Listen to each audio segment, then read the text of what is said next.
Victoria Winters stood frozen, her perfectly manicured hand suspended in mid-air, lips still tingling from the unexpected collision with Ethan Carter's mouth. The boardroom fell silent. 7 years building impenetrable walls around her heart, and this disheveled single father had just crashed through them with one accidental kiss. What she didn't know then was that this moment would force her to confront the trauma she'd buried beneath her billion-dollar empire. And that the man she'd sworn to destroy would become the only one who could save her. But how did a woman who couldn't bear to be touched end up in the arms of the very man threatening everything she'd built? And more importantly, would she push him away before discovering why her heart raced every time he entered the room? The first time Victoria met Ethan Carter, she had every intention of crushing him. His small but innovative tech company stood in the way of her latest acquisition. A final piece in the corporate puzzle she'd been assembling since her ex-husband left her with nothing but scars and trust issues 7 years ago. "Ms. Winters," her assistant announced, "Mr. Carter is here for your meeting." Victoria didn't look up from her computer. "Let him wait 15 minutes. I want him to understand exactly where he stands." When she finally allowed him into her corner office on the 52nd floor of the Winters Tower, she was unprepared for the man who walked through her door. Ethan Carter didn't look like the typical tech CEO. His navy blue suit was slightly rumpled, as if he'd been wearing it all day, and there was a small stain on his tie that looked suspiciously like peanut butter. But what caught her attention was the quiet confidence in his stride and the warmth in his eyes that seemed to cut through her practiced coldness. "Sorry for my appearance," he said with a disarming smile. "School drop-off was eventful this morning.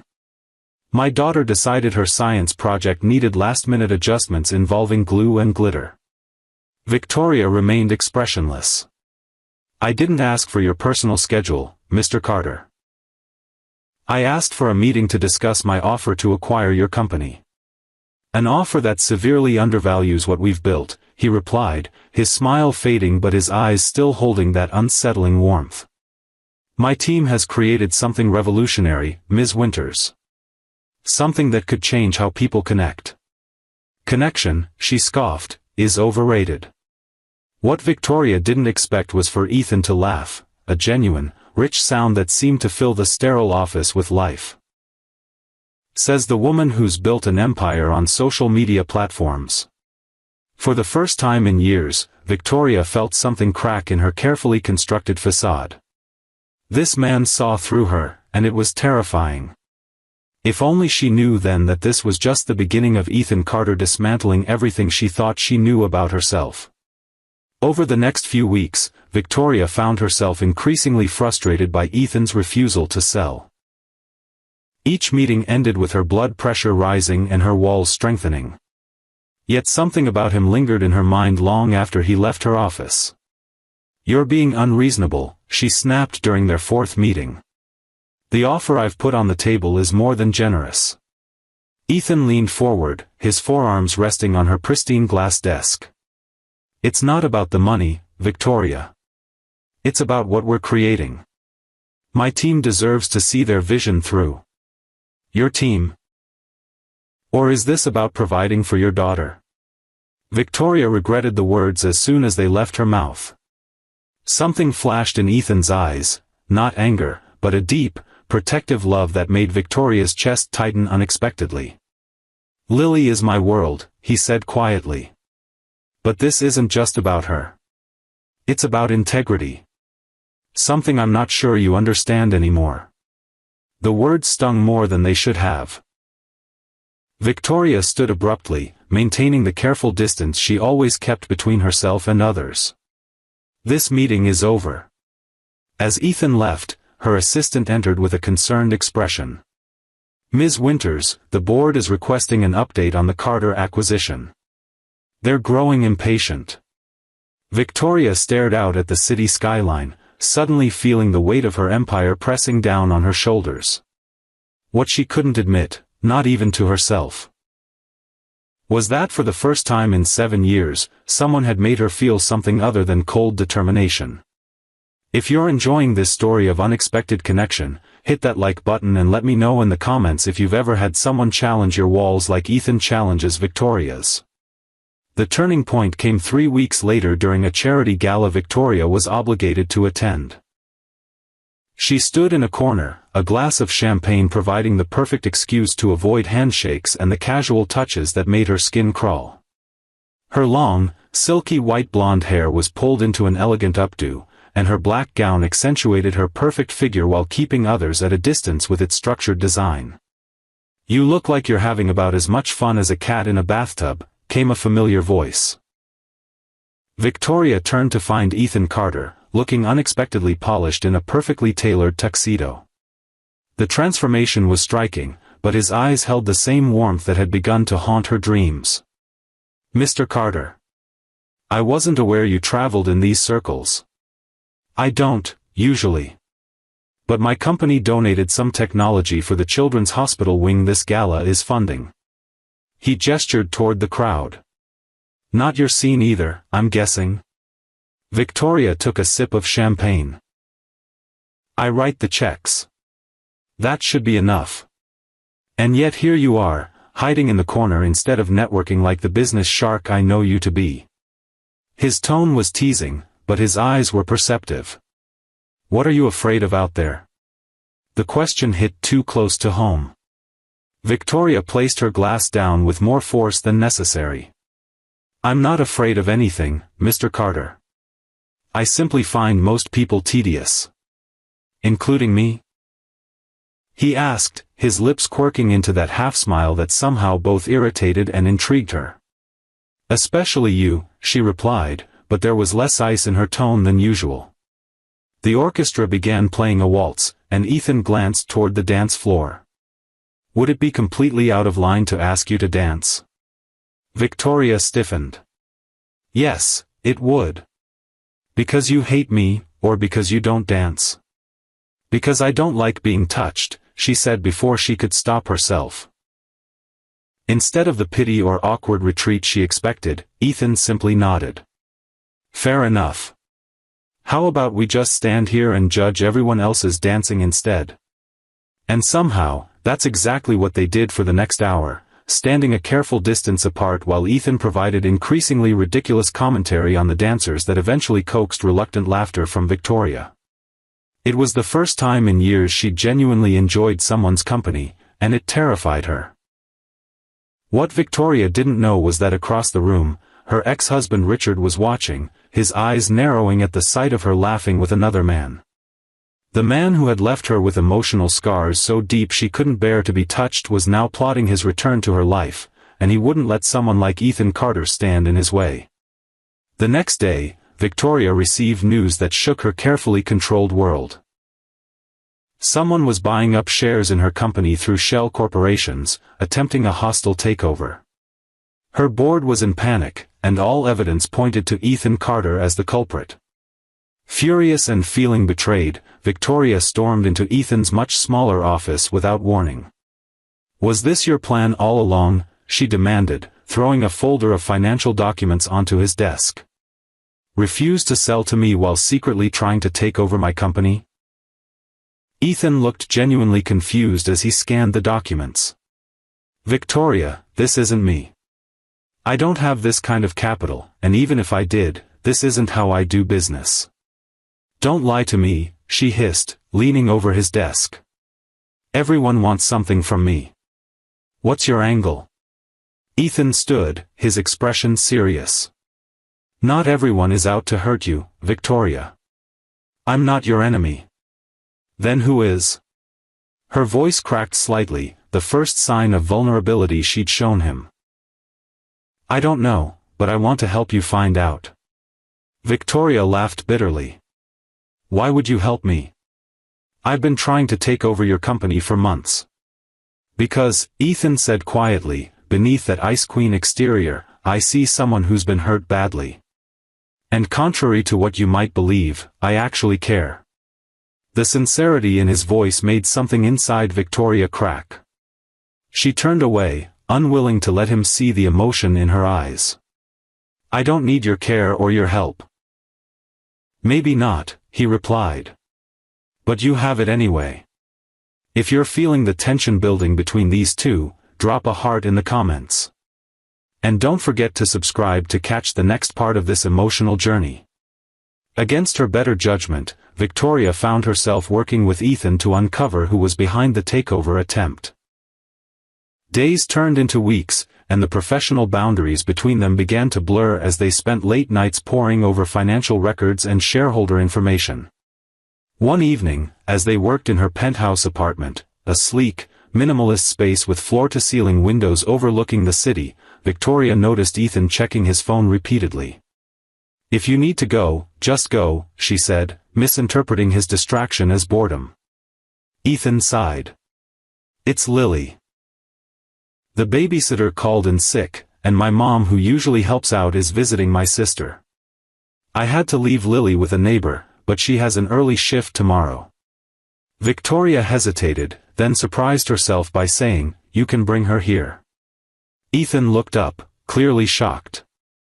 "Are you sure? I know how you feel about your space."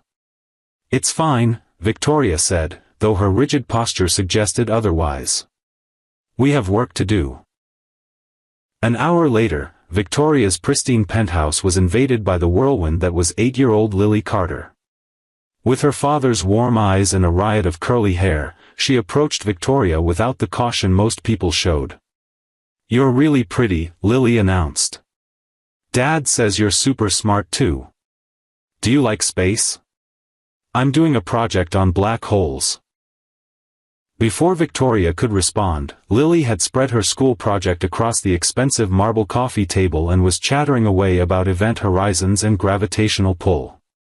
Victoria found herself drawn into Lily's enthusiasm, answering questions, and even suggesting improvements to her presentation. She didn't notice Ethan watching them with a soft expression until she looked up and caught his eye. "What?" she asked defensively. "Nothing," he said with a smile. "I just haven't seen this side of you before." Victoria felt exposed, as if he'd caught her in some vulnerable act. "Don't read too much into it.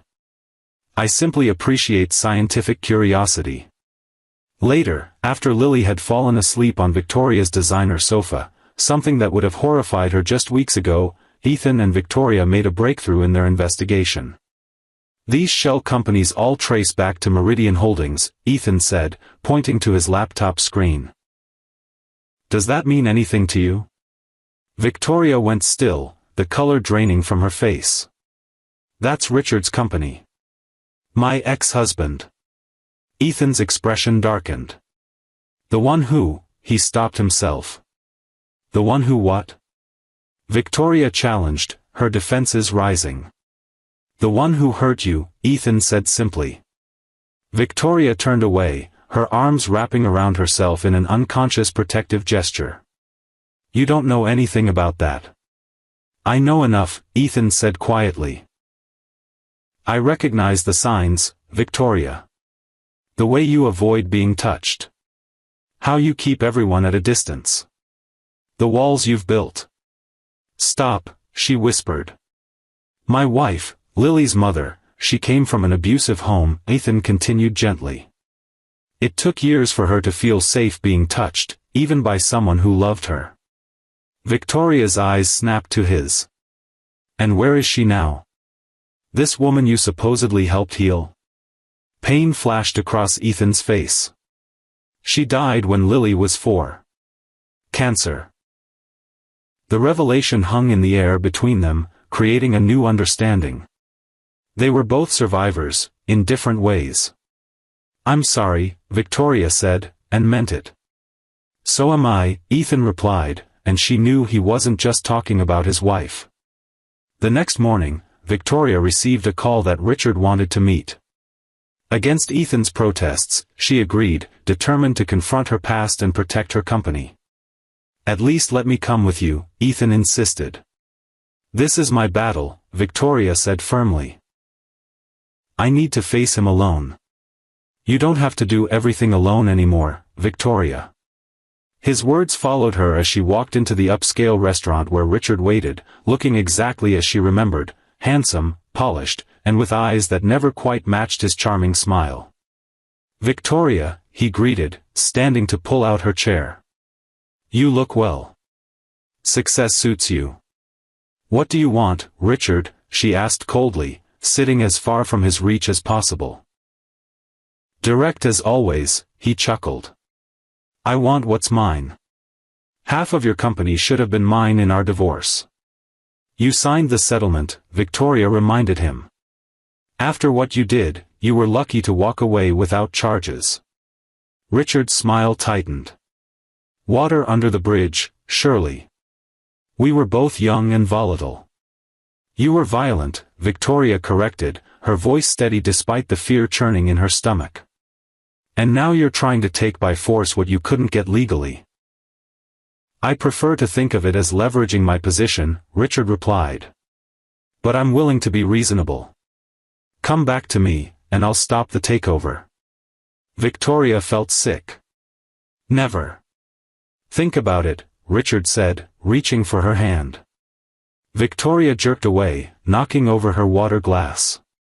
As she stood to leave, Richard grabbed her wrist, his fingers digging in painfully. "You always did need a firm hand," he hissed, his charming facade slipping. "Let her go." Ethan's voice cut through the tension. He stood beside their table, his usually warm eyes cold with anger. "This is a private conversation," Richard said smoothly, though his grip on Victoria's wrist tightened. "It stopped being private when you put your hands on her," Ethan replied. "Let her go." Something in his tone made Richard release Victoria's wrist. She pulled away, trembling slightly. "Victoria, who is this?" Richard demanded. Before she could answer, Ethan stepped forward. "Someone who knows what you are. And who has just recorded your attempt at blackmail and assault." He held up his phone. "The police will be interested in this, along with the evidence we've gathered about your illegal stock manipulation." Richard's face contorted with rage. "You have no idea who you're dealing with." "Neither do you," Ethan replied calmly.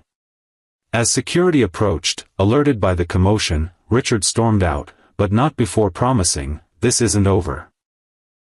Outside the restaurant, Victoria finally let the trembling overtake her. "You shouldn't have come. I told you I could handle it." "You can be angry with me later," Ethan said gently. "Right now, let's get you somewhere safe. This story is getting intense." If you're invested in Victoria and Ethan's journey, hit that subscribe button and share with friends who love emotional slow-burn romances.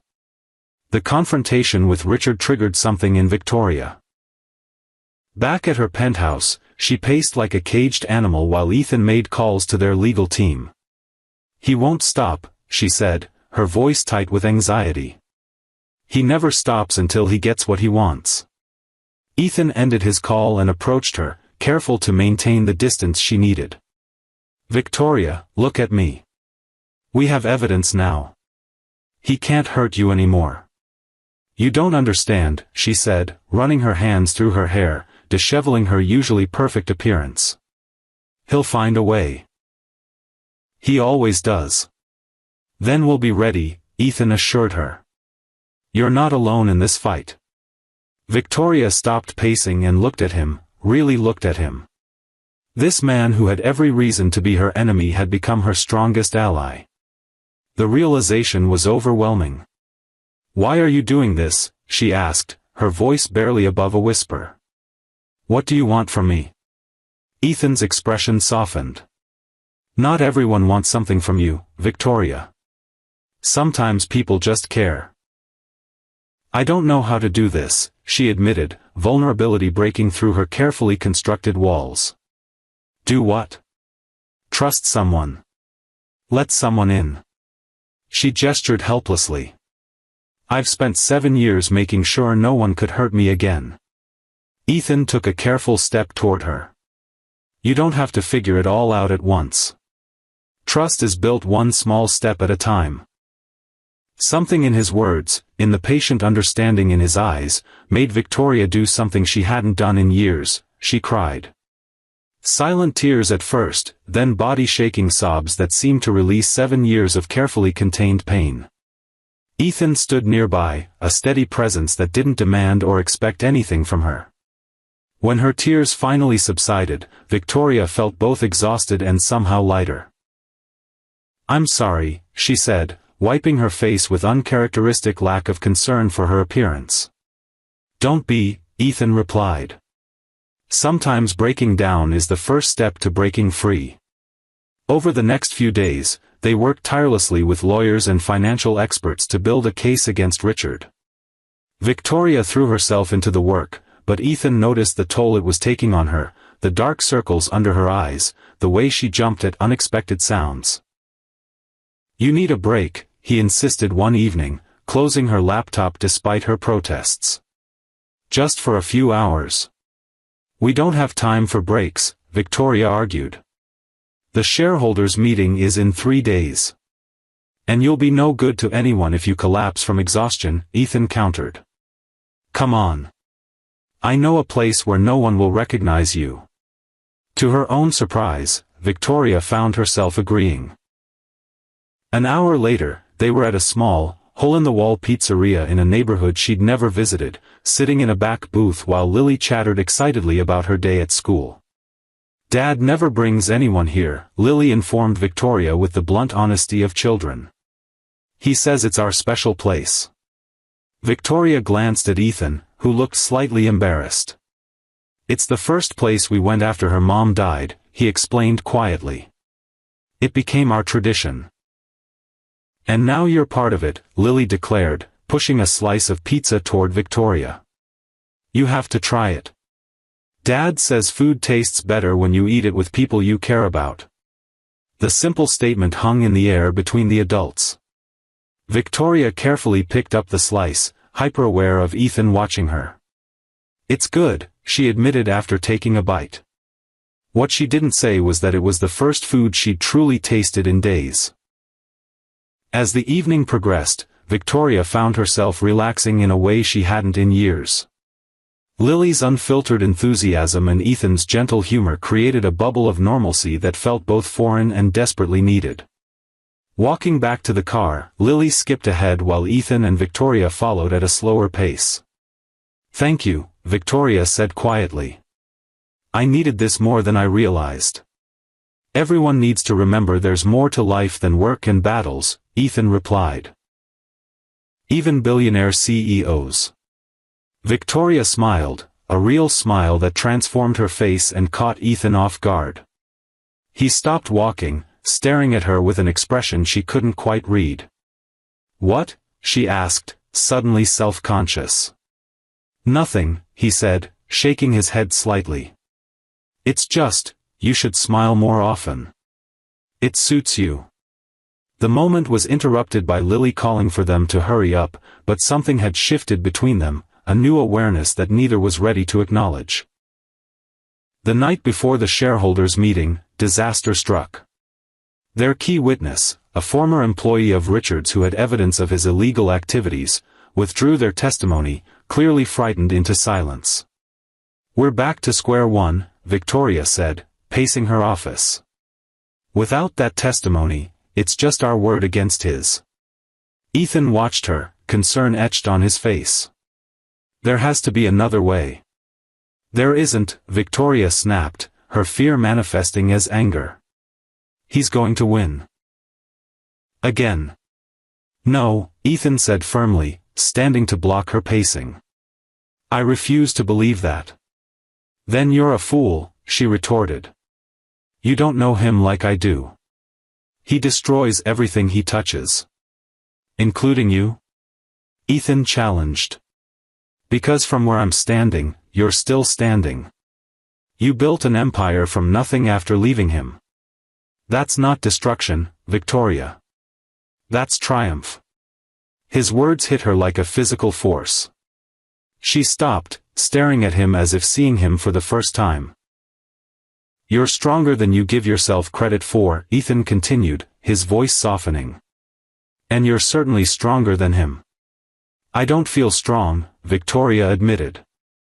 "I feel terrified." Being brave isn't about not feeling fear, Ethan said, taking a careful step toward her. It's about feeling it and moving forward anyway. Victoria looked up at him, suddenly aware of how close they were standing. When did you get so wise? Single parenthood, he replied with a small smile.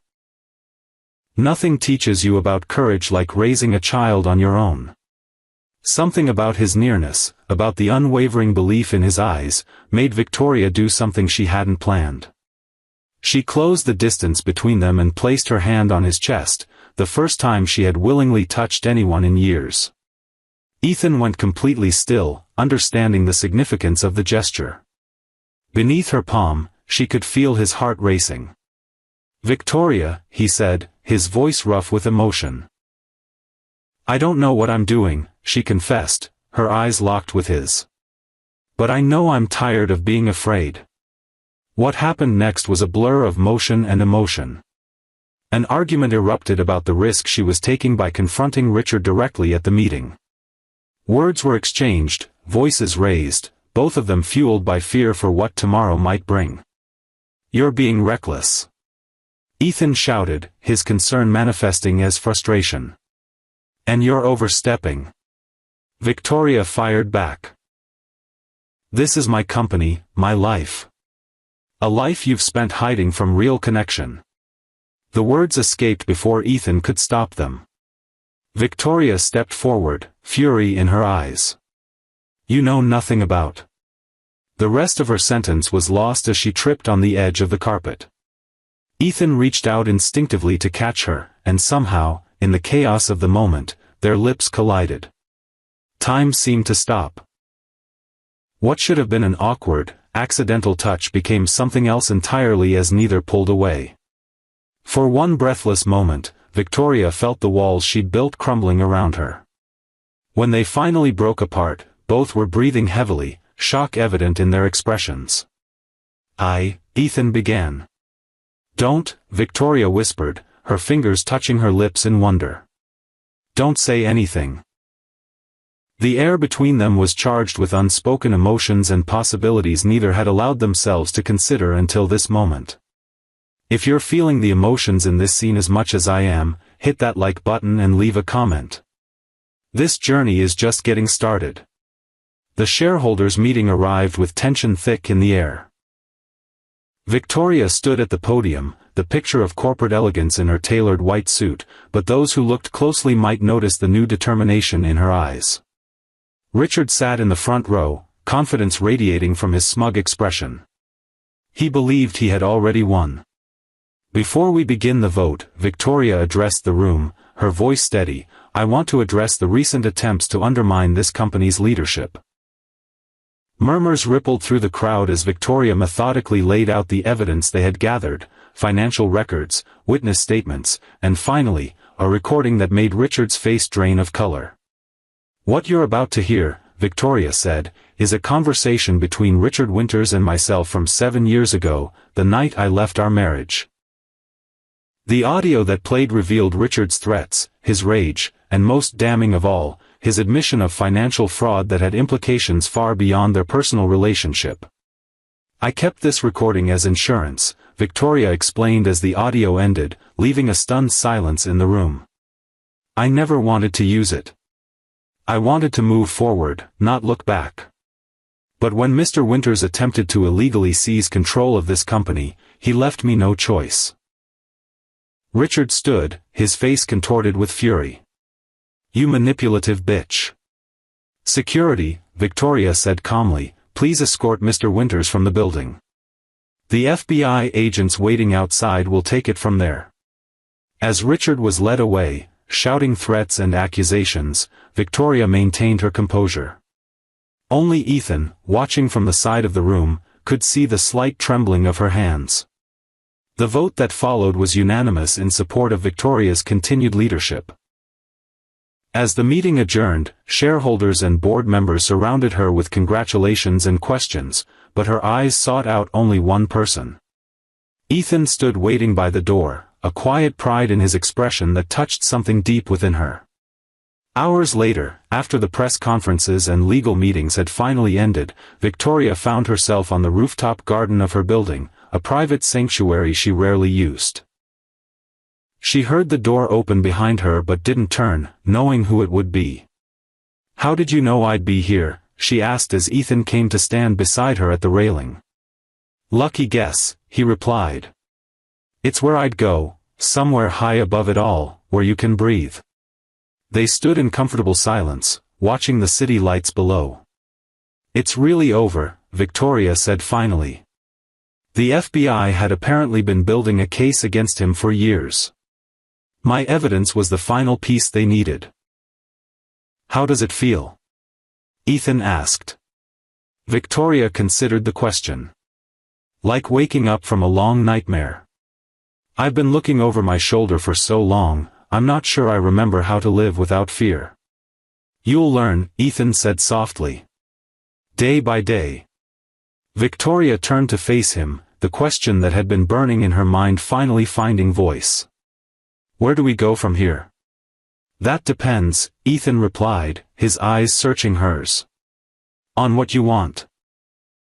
"I don't know what I want," she admitted. "But I know I'm not ready to say goodbye to you. To this. Whatever this is." Ethan smiled, that warm, genuine smile that had first cracked her defenses. "Then we take it one day at a time. No pressure, no expectations." "And the kiss?" Victoria asked, her cheeks coloring slightly at the memory. "The kiss," Ethan repeated, his voice dropping lower, "can be the first of many, or a beautiful memory. Your choice, always." Victoria took a deep breath and did the bravest thing she'd done all day. She reached for his hand, lacing her fingers through his.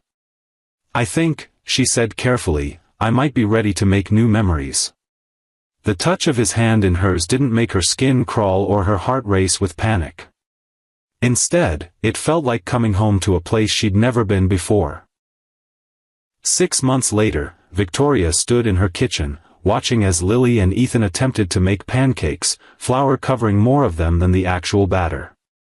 The sound of their laughter filled the once sterile penthouse that had gradually transformed with children's artwork on the refrigerator and family photos on the walls. "You're staring," Ethan said, catching her eye with a smile. "I'm appreciating," Victoria corrected, moving to join them at the counter. Healing hadn't been linear. There were still days when touch felt overwhelming, when the shadows of her past crept into her present. But there were also moments like this, simple, joyful moments that made every difficult step worthwhile. "Dad says you're coming to my science fair tomorrow," Lily said, looking up at Victoria with hopeful eyes. "I wouldn't miss it," Victoria promised, her heart swelling at the trust in the child's expression. Later that night, after Lily had gone to bed in what had become her room for their increasingly frequent sleepovers, Victoria and Ethan sat on the balcony, a comfortable silence between them. "I never thought I could have this," Victoria admitted, her head resting on his shoulder. "A year ago, I couldn't bear to be touched. Now I can't imagine not having your arms around me." Ethan pressed a kiss to her temple. "You did the hardest part yourself. You chose to be brave enough to try." "We both did," Victoria said, thinking of how Ethan had opened his heart again after losing his wife. "Two broken people making something whole." "I like to think we weren't broken," Ethan mused. "Just waiting for the right person to show us the pieces we couldn't see on our own." Victoria smiled, turning to face the man who had taught her that vulnerability wasn't weakness but the greatest strength of all. "I love you," she said, the words still new enough to feel momentous each time she spoke them. "I love you too," Ethan replied, his eyes reflecting the depth of emotion behind the simple phrase. As they leaned in to kiss, one of many they now shared with ease, Victoria marveled at how life could change so completely. From a woman who built walls to keep everyone out, she had become someone who had found the courage to let love in. The cold billionaire who hated physical touch had discovered that with the right person, touch could heal the deepest wounds. And the single dad who had crashed into her carefully ordered world had found that sometimes, the most beautiful beginnings come from accidental moments. If this story touched your heart, please hit that like button and subscribe to our channel for more emotional journeys like Victoria and Ethan's. Share in the comments which part moved you the most, and let us know which country you're watching from. Remember, sometimes the love we're most afraid to accept is exactly the love we need the most.